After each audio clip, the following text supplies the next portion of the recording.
आज ऑस्ट्रेलिया के साथ इंडिया का पहला टेस्ट मैच पर्थ में स्टार्ट हुआ।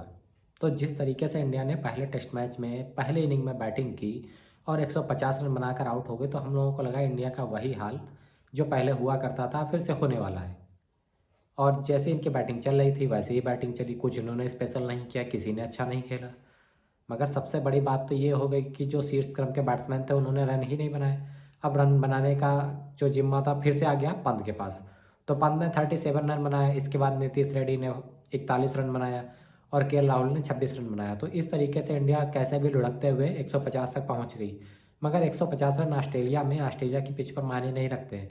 मगर जिस तरीके से ऑस्ट्रेलिया ने बैटिंग की है उस तरीके से लग रहा है कि या तो पिच में प्रॉब्लम है या तो बॉलर्स के लिए पिच बनी है, क्योंकि बैट्समैन तो यहाँ पर खड़ा ही नहीं हो पा रहा है। ऑस्ट्रेलिया की तरफ से कोई बैट्समैन नहीं खड़ा हो पा रहा है।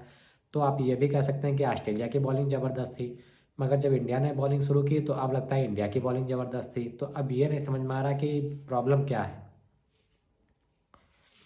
या तो पिच में बैट्समैन के लिए कुछ है नहीं, या तो दोनों तरफ की बॉलिंग बहुत ज़बरदस्त है। तो ये मान सकते हैं कि दोनों तरफ की बॉलिंग बहुत ज़बरदस्त है और बैट्समैन इस पिच पर सही से नहीं खेल पाए। मगर सबसे बड़ी बात ये हो गई कि इंडिया 150 पर आउट हो गई। ये तो समझ में आता है क्योंकि इंडियन बैट्समैन इसमें अच्छा नहीं कर रहे हैं। और अगर अच्छा कर रहे होते तो न्यूजीलैंड के खिलाफ सीरीज़ 3-0 से क्यों हारते। मगर यही बीमारी अब ऑस्ट्रेलिया के बैट्समैन को अगर लग जाए तो थोड़ा सा अच्छा भी फील होता है कि कम से कम चलो ऑस्ट्रेलिया के बैट्समैन अगर ऐसा कर रहे हैं तो इंडिया के जीतने के चांसेस बन सकते हैं। क्योंकि ऑस्ट्रेलिया के बैट्समैन अगर ऑस्ट्रेलिया में ऐसा गंदा खेल दिखाएंगे तो इंडिया के चांसेस थोड़े बने रहेंगे। अदरवाइज़ इंडिया के बैट्समैन तो पहले ही से ही गंदा काम कर रहे हैं कि उनको रन बनाना ही नहीं है, चाहे कोई भी पिच हो। अब इसके रीज़न कुछ भी हो सकते हैं कि चाहे उनकी प्रैक्टिस अच्छी ना हो या पिच में बॉलर्स के लिए इतना कुछ है कि बैट्समैन कुछ नहीं कर पा रहा है। तो देखते हैं आज कैसा क्या हुआ। तो सबसे पहले अगर हम इंडिया के लिए देखें तो 150 रन बने 10 विकेट खोकर। सबसे ज़्यादा के राहुल ने 26 और पंत ने 37 और नीतीश रेड्डी ने 41 रन बनाए। तो इन लोगों के रनों के दम पर 150 रन तो बना दिया इंडिया ने। और इसमें अगर देखें तो पडिक्कल जो कि टेस्ट मैच में शामिल किए गए थे, क्योंकि रोहित शर्मा और गिल खेल नहीं रहे, तो पडिक्कल 0 रन बनाकर आउट हो गए। इन्होंने 23 बॉल भी खेल ली, रन 0 बनाया। और इसके बाद यशस्वी जायसवाल को देखें तो यशस्वी जायसवाल भी 0 रन पर आउट हो गए। पहला विकेट यशस्वी जायसवाल का ही गिरा था। मगर यशस्वी जायसवाल कंटिन्यू अच्छा प्रदर्शन कर रहे हैं, तो इसको अगर वो 0 पर आउट हो गए तो ज़्यादा इस पर प्रॉब्लम वाली बात नहीं है। प्रॉब्लम वाली बात है कि पडिक्कल जो आए और उन्होंने अपना अकाउंट ओपन भी नहीं किया और 0 रन पर आउट होकर चले गए, तो कहीं ना कहीं इनके लिए प्रॉब्लम हो जाएगी कि अगले टेस्ट मैच में रखे जाएंगे कि नहीं रखे जाएंगे, या रोहित शर्मा और जब गिल वापस आ जाएंगे फिर कभी ज़रूरत पड़ी तो ये लोग रखे जाएंगे कि नहीं रखे जाएंगे। क्योंकि ये डिपेंड करता है कि ये पहले टेस्ट मैच में कैसा प्रदर्शन करते हैं। अभी सेकंड इनिंग बाकी है, इसमें भी पता लग जाएगा क्या होने वाला है। अब अगर ऑस्ट्रेलिया की तरफ से अगर हम लोग बात करते हैं तो ऑस्ट्रेलिया के अभी 67 पर 7 विकेट गिर चुके हैं, 67 रन पर 7 विकेट गिर चुके हैं। ऐसी उम्मीद हम लोग ऑस्ट्रेलिया से नहीं कर रहे थे, क्योंकि ऑस्ट्रेलिया एक अच्छी टीम है और वो अपने घर पे काफ़ी अच्छा खेलते हैं। मगर जिस हिसाब से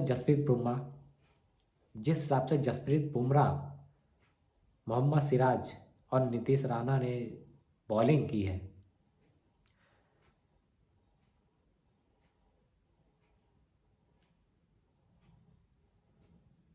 बहुत ज़बरदस्त बॉलिंग की है। अगर बॉलिंग की बात की जाए तो सबसे ज़्यादा अच्छी बॉलिंग इंडिया की तरफ से रही है जसप्रीत बुमराह ने। तो जसप्रीत बुमराह ने 10 ओवर में 3 मेडन डाले, 17 रन देकर 4 विकेट लिए और चारों के चारों ज़बरदस्त विकेट हैं। स्टीव स्मिथ का 0 रन पर आउट होना बहुत ज़रूरी था, क्योंकि स्टीव स्मिथ एक ऐसे बैट्समैन अगर एक बार खड़े हो गए तो 50 रन तो बनाएंगे और सेंचुरी भी लगभग लगभग बना ही देते हैं। क्योंकि इस समय अगर देखा जाए पूरी दुनिया में स्टीव स्मिथ से बड़ा टेस्ट का कोई बैट्समैन नहीं है। इसके बाद अगर देखा जाए तो फिर स्टीवन इसमें 0 पर आउट हुए, उस्मान ख्वाजा भी 8 रन पर आउट हो गए और ट्रेविस हेड जो इंडिया के लिए हमेशा से थ्रेट रहे हैं वो भी 11 रन पर आउट हो गए। उनको हर्षित राणा ने आउट किया है और क्या ज़बरदस्त आउट किया है। ये जब आप उसका रिप्ले देखिए तो लगता है कि वास्तव में बॉल ज़बरदस्त थी। तो इस तरीके से काफ़ी ज़्यादा अच्छा हुआ है इंडिया के लिए कि इन्होंने ज़बरदस्त बॉलिंग की है। ये दिखाया कि अगर हम 150 रन पर आउट हो रहे हैं तो ऑस्ट्रेलिया को भी हम जल्दी आउट कर सकते हैं। अब इसमें हो क्या सकता है, इसमें हो यह सकता है कि जितनी जल्दी ऑस्ट्रेलिया को आउट कर दें, और अगर इनके पास मान के चलो 50-55 या 60-70 की लीड भी हो जाती है तो इंडियन टीम से हम ज़्यादा उम्मीद नहीं कर सकते हैं कि सेकेंड इनिंग में ये बहुत ज़्यादा रन बनाएंगे। अगर हम ये भी मान के चलें, अगर ये सेकेंड इनिंग में 150 रन या 160 रन भी बना लेते हैं तो लीड मिला के 250-300 हो सकते हैं। तो 250-300 रन अगर हो सकते हैं तो लड़ाई लड़ी जा सकती है ऑस्ट्रेलिया के साथ। अगर इससे कम रन इंडिया ने बनाए और रन कहीं 150 या 100-200 के आसपास हुए तो ये मान के चलिए 80% मैच ऑस्ट्रेलिया के पास चला जाएगा। तो अब इंडिया सबसे पहले इनके विकेट जो बचे रह गए हैं 3, शुरुआत में उनको आउट करें और इंडिया थोड़ी बैटिंग भी अच्छी कर ले, कम से कम 300 रन लीड मिला के अगर हो जाए तो एक बार हम लोग सोच सकते हैं कि इंडिया इस मैच में कुछ कर सकती है। अदरवाइज अभी भी मैच बाकी है, इसके बारे में ज़्यादा कुछ कहना सही नहीं रहेगा। अब देखते हैं कल सारे के सारे बैट्समैन कैसे बैटिंग करते हैं, खासकर विराट कोहली जो अभी तक स्टार्ट ही नहीं हो पा रहे हैं। आगे क्या बैटिंग करेंगे यशस्वी जायसवाल। और बाकी सेकंड टेस्ट मैच की बात तो सेकंड टेस्ट मैच में देखेंगे, पहला 2 टेस्ट मैच जीतना इंडिया के लिए बहुत ज़रूरी है, क्योंकि 2 टेस्ट मैच जीतने के बाद ही इंडिया की रिदम सेट होगी कि आगे ये लोग वास्तव में सीरीज में कुछ करेंगे या नहीं करेंगे। नहीं तो जैसा चलता आ रहा है शुरुआत से वैसे ही चलेगा। तो मिलते हैं कल की अपडेट के साथ। वीडियो देखने के लिए धन्यवाद। जय हिंद, जय भारत।